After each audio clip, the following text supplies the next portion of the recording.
नमस्कार साथियों, मैं आपका दोस्त बिजनेस कोच डॉक्टर उज्जवल पाटनी। यदि आप एक एंटरप्रेन्योर हैं या यदि आप कहीं जॉब पर हैं, यह बात निश्चित है कि आप किसी न किसी मीटिंग का हिस्सा बनते होंगे। कहीं एक पार्टिसिपेंट के रूप में बनते होंगे, कहीं एक प्रेजेंटर के रूप में बनते होंगे, कहीं एक डिसीजन मेकर के रूप में बनते होंगे। लेकिन आपको ये सारी मीटिंग्स बंद कर देना चाहिए। एक्चुअली ऑर्गेनाइजेशन में मीटिंग ही नहीं होनी चाहिए। आप कहेंगे पाटनी साहब क्या बोल रहे हो? अरे मैं नहीं बोल रहा हूं भाई, दुनिया के सबसे बड़े मैनेजमेंट गुरु पीटर ड्रकर कहते हैं meetings are a symptom of bad organisation. तो ऐसा उन्होंने क्यों कहा? मैंने पिछले 15 सालों से लगातार मेंटरिंग करते हुए, बिजनेस कोचिंग करते हुए अलग अलग ऑर्गेनाइजेशंस में मीटिंग को एक फॉर्मेलिटी के रूप में देखा है। अधिकांश लोग बिना तैयारी के मीटिंग में आ जाते हैं। दूसरी दिक्कत, मीटिंग में कोई सच नहीं बोलता क्योंकि सब एक दूसरे की चमड़ी बचाने में लगे रहते हैं। आधा से ज्यादा लोग तो तेल की शीशी लेके आते हैं। वो अपने बॉस की, अपने सीनियर की तेल मालिश करने में व्यस्त रहते हैं। जो बॉस बोले सब राइट, जो सीनियर बोले सब राइट। तो सबसे पहले ये जानते हैं मीटिंग कितने टाइप की होती है। मीटिंग साथियों 2 टाइप की होती है। पहला टाइप स्ट्रेटेजिक मीटिंग, जिसको किसी स्पेसिफिक पर्पस को अचीव करने के लिए किया जा रहा है। सेकेंड टाइप की मीटिंग ऑपरेशनल मीटिंग, जो आप सालों से अपने ऑर्गेनाइजेशन में करते आए हैं। सेल्स की मीटिंग, प्रोडक्शन की मीटिंग, क्वालिटी की मीटिंग, टीम की मीटिंग। तो ऑपरेशनल मीटिंग का गोल क्या होता है? To achieve regular goals. जो हासिल करना तय किया गया है जिस भी डिपार्टमेंट में, वो ऑपरेशंस राइट तरीके से हो रहे हैं कि नहीं, ये देखने के लिए होती है ऑपरेशनल मीटिंग। यहां पर मैं एक बात कह दूं, यदि वास्तविकता में अपने ऑर्गेनाइजेशन को ऑटो पायलट बनाना है, यदि डेलीगेशन के मोड पर चलाना है, यदि एक ब्रांच से मल्टीपल ब्रांच क्रिएट करनी है, एक शहर से मल्टीपल शहर पहुंचना है, तो अच्छी मीटिंग्स तो करनी पड़ेगी। और अच्छी मीटिंग्स, अच्छा रिजल्ट, अच्छा डेलीगेशन ऑटो पायलट के लिए क्या करना है, इन सब के लिए मैं आपको इन्वाइट करता हूं अपने मिनी MBA में। आपको 9 महीने मेरे साथ बिताने हैं। इन 9 महीनों में आपको 15 सेशन मैं कराऊंगा, जहां पर एक ओनर को राइट करने से लेके, सेल्स को राइट करने से लेके, मार्केटिंग को राइट करने से लेके, ये इफेक्टिव मीटिंग कंडक्ट करने तक सब कुछ मैं बताऊंगा। और सबसे बड़ी चीज, 100% फॉर्मेट भी मैं दूंगा। इसीलिए इसको हम लोग कहते हैं the only all format program of India. Screen पे डिटेल्स है। बिजनेस गुरुकुल में आपका स्वागत है, क्योंकि वहीं आपको मिलेंगे आपके विजनरी साथी और अगला प्लान।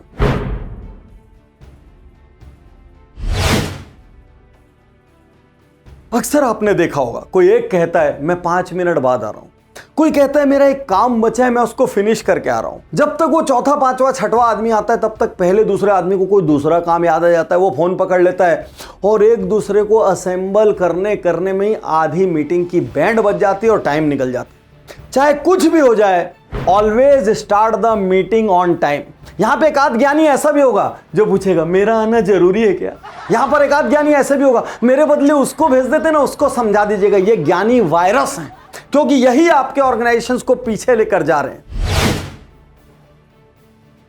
मीटिंग में खूब बोल बच्चन होगा, बहुत सारी बातें होगी, लेकिन मीटिंग चलते चलते ही वहां पर आपका EA या PA या उस मीटिंग का इंचार्ज, उसको नोट्स लेते रहना पड़ेगा, नहीं तो बाद में सब हवा में उड़ जाएगा, सरकारी पैसे की तरह हो जाएगा। कहां गया, किसको मिला, पता नहीं।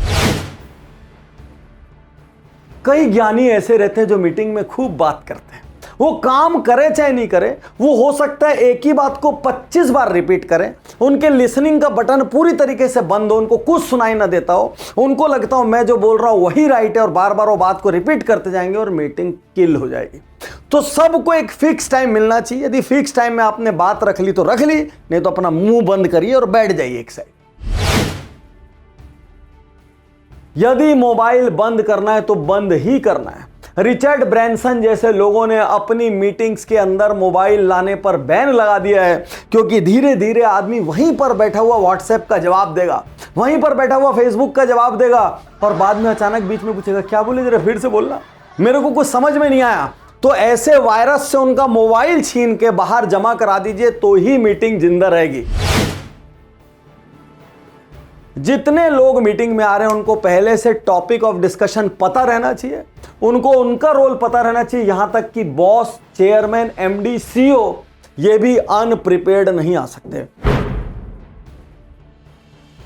तो स्ट्रेटेजिक मीटिंग का अर्थ क्या है? वो मीटिंग जो किसी खास मकसद के लिए कॉल की गई हो, और वो मकसद जो रोज रोज नहीं आता, रेगुलर नहीं है। हो सकता है कोई ऐसा मुद्दा हो जिससे बड़ा लॉस हो रहा हो सकता है कोई बड़ी अपॉर्चुनिटी दरवाजा खटखटा रही हो सकता है किसी क्लाइंट की बहुत बड़ी ग्रीवांस आई हो सकता है कोई बहुत बड़ा ऑर्डर आया हो सकता है अपने आप को किसी नई टेक्नोलॉजी के लिए प्रिपेयर करना हो सकता है कोई बड़ा डिसीजन लेना हो जो ऑड हो। तो इन जैसे कारणों से अक्सर स्ट्रेटेजिक मीटिंग की जाती है। अब स्ट्रेटेजिक मीटिंग करते हुए कौन से नियमों का ध्यान रखें? पहला नियम, define the result that you want from meeting. उस मीटिंग से एक्चुअली आपको क्या रिजल्ट चाहिए, वो 2 या 3 लाइन में क्लियर कट आपके दिमाग में डिफाइन होना चाहिए। उस मीटिंग से रिलेटेड जो भी कम्युनिकेशन हो रहा हो, उस कम्युनिकेशन में भी क्लियर कट डिफाइन होना चाहिए कि this is the result that we want from this meeting. Rule 1, यदि रिजल्ट क्या चाहिए ये क्लियर नहीं है तो 2 घंटा क्या 20 घंटा बैठ जाइए, कुछ भी हासिल नहीं होगा। रूल 2, यदि आप बॉस हैं, यदि आप सीईओ हैं, एमडी हैं, चेयरमैन हैं, एचओडी हैं और आपने मीटिंग कॉल की है, तो उस मीटिंग से जुड़ा जो भी कम्युनिकेशन आप कर रहे हो, आप ईमेल भेज रहे हो, आप कोई प्रिंटेड लेटर भेज रहे हो, तो उसमें उन सारे इश्यूज को लिखिए जिस पर आप डिस्कस करना चाहते हैं और उनसे कहिए कि मीटिंग के पहले 3 सॉल्यूशन जरूर भेजें। रूल 3, यदि किसी स्टाफ ने या ग्रुप ऑफ स्टाफ ने मीटिंग की रिक्वेस्ट की है, मतलब मीटिंग की रिक्वेस्ट नीचे से ऊपर की ओर आई है, तो उनसे आप साफ साफ कहें कि अपने प्रॉब्लम या चैलेंजेस एक मेल में लिखें और हर प्रॉब्लम या चैलेंज के साथ 3 सॉल्यूशन जरूर लिखें। बिलीव मी, जब हम बिजनेस गुरुकुल में प्रॉब्लम सॉल्यूशन मैट्रिक्स पढ़ाते हैं और वहां पर लोगों से कहते हैं कि अपना स्टाफ जो आपके केबिन के अंदर एक प्रॉब्लम लेके अभी घुसने वाला है, अपनी ईए को बोलिए कि बाहर उसको कहे प्रॉब्लम लिखो और साथ में इसके 3 प्रोबेबल सॉल्यूशंस लिखो। 100 में से 90 स्टाफ केबिन के अंदर ही नहीं आएगा, क्योंकि आधा तो उसको प्रॉब्लम लिखते वक्त लगेगा यार मैं लिख के आ रहा हूं, ये तो प्रॉब्लम ही नहीं है, या उसको सॉल्यूशन लिखते हुए लगेगा यार इसका तो सॉल्यूशन है, मेरा ध्यान इस पे पहले क्यों नहीं गया। बॉस को या टॉप मैनेजमेंट को इन्वॉल्व करने के पहले एक बार मैं भी ट्राई कर लेता हूं। तो इस तरीके से आपके पास नीचे से ऊपर आने वाली प्रॉब्लम शायद कम हो जाए। रूल नंबर 4, किसी भी हाल में स्ट्रेटेजिक मीटिंग के 2 दिन पहले टाइमलाइंड एजेंडा पार्टिसिपेंट्स को भेज दें, जिसमें मीटिंग शुरू होने का टाइम, किस पॉइंट पर कितनी देर बात होगी, कौन कब बोलेगा, ये सब उनको क्लियर होना चाहिए। स्ट्रेटेजिक मीटिंग का रूल नंबर 5, अक्सर लोगों का मीटिंग्स पर से फेथ क्यों उठता है? क्योंकि मीटिंग्स हो जाती है, लेकिन मीटिंग्स के बाद उन पर क्या निर्णय हुआ या निर्णय हुआ भी या नहीं, ये कभी क्लियर नहीं हो पाता। चूंकि निर्णय क्लियर नहीं होते तो लोग सोचते रहते हैं, हर बार बुलाते हैं, बिठाते हैं, कोई फैसला तो नहीं लेते। तो इसलिए या तो ऑन स्पॉट कुछ निर्णय अनाउंस कर दीजिए, या एक स्पेसिफिक टाइमलाइन 24 घंटे, 48 घंटे या 1 सप्ताह के भीतर सबको मेल से ये जरूर बताइए कि मीटिंग में क्या निर्णय हुआ। And last and very important rule, if any new agenda comes in, it will be shifted to next meeting, क्योंकि स्ट्रेटेजिक मीटिंग में जो मेन गोल या मेन रिजल्ट या मेन आउटकम तय हुआ है, उसके अलावा और किसी विषय पर चर्चा नहीं हो सकती। तो यदि आप इन तरीकों को अपनाते हुए स्ट्रेटेजिक मीटिंग करेंगे, आप देखेंगे आपकी मीटिंग सुपर सक्सेसफुल होने लगी। अब अगला सवाल है कि ऑपरेशनल मीटिंग को कैसे सक्सेसफुल बनाया जाए, क्योंकि ऑपरेशनल मीटिंग तो लगातार होनी है, कभी हफ्ते में होनी है, कहीं फोर्टनाइट में होनी है, किसी के मंथ में होनी है, ये लगातार होनी है। इसके बिना ऑर्गेनाइजेशन का सर्वाइवल नहीं है। स्ट्रेटेजिक मीटिंग का मौका तो कभी कभी आएगा, ऑपरेशनल मीटिंग तो ऑर्गेनाइजेशन की लाइफ लाइन है, इसको स्ट्रक्चर में होना बहुत ज्यादा आवश्यक है। जितनी भी ऑपरेशनल मीटिंग होती है उन डिपार्टमेंट्स को पता रहना चाहिए ऑपरेशनल मीटिंग का दिन कौन सा तय है।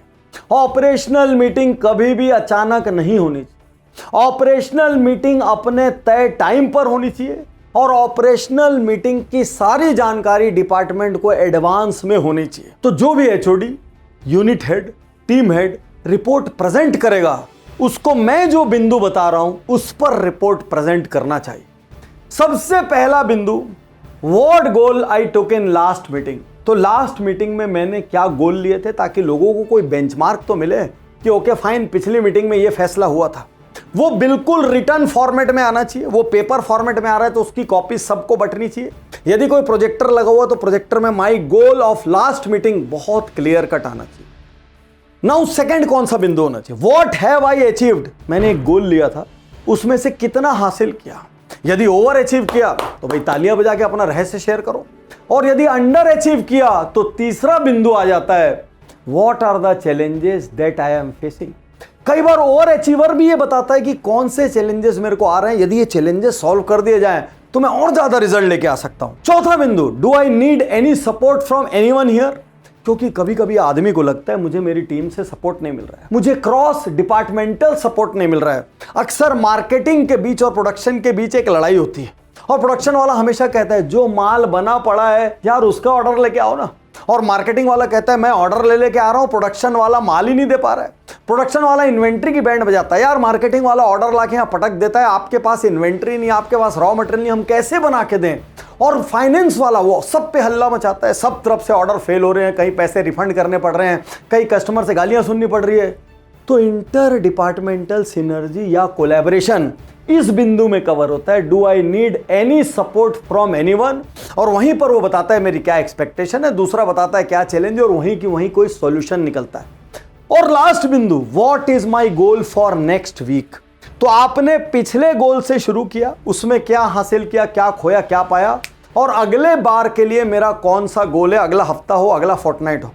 तो स्ट्रेटेजिक मीटिंग यदि होती तो यहीं पर खत्म हो जाती, लेकिन ऑपरेशनल मीटिंग या रेगुलर मीटिंग इसके 2 कदम और आगे जाती है। इसके बाद यदि कलीग्स की कोई क्वेरी है तो वहां पर कलीग हाथ उठा के, या दूसरे डिपार्टमेंट के लोग या दूसरे पार्टिसिपेंट के लोग हाथ उठाकर अपनी बात रख सकते। यदि एचओडी या मैनेजमेंट के कोई सवाल है तो वहां पर एचओडी या मैनेजमेंट अपना सवाल वहां पर पुट कर सकता है, कोई सलाह दे सकता है। जिन लोगों ने अचीव किया उनके लिए वहीं पर तालियां बजती है। कोई और इंपॉर्टेंट अनाउंसमेंट है तो वहां पे इंपॉर्टेंट अनाउंसमेंट होते हैं, और इसी के साथ रेगुलर मीटिंग समाप्त हो जाती है। आज आपने इस उज्जवल पाटनी शो में दिखाए गए स्ट्रेटेजिक और ऑपरेशनल तरीके को अपनाया तो बिलीव मी आपका ऑर्गेनाइजेशन 1 साल में कई साल आगे जाएगा। सेकंड, आपके यहाँ के लोगों की परफॉर्मेंस एनहांस होगी, एक्चुअली ऑप्टिमाइज होगी, और आप देखेंगे सेम टीम ज्यादा काम कर रही है। जब अचीवर भी सामने आएंगे और कल्प्रिट भी सामने आएंगे तो किसी की तो शर्म जागेगी और वो ठीक से परफॉर्म करना शुरू करेगा, और अचीवर की जब प्रशंसा होगी वो और ज्यादा अच्छे से परफॉर्म करेगा। तो आज के बाद अभी इसी पल से अपने ऑर्गेनाइजेशन में मीटिंग्स के तरीके चेंज करिए, और फिर देखिए क्या बवाल मचता है। मैं तैयार हूँ, मैं तैयार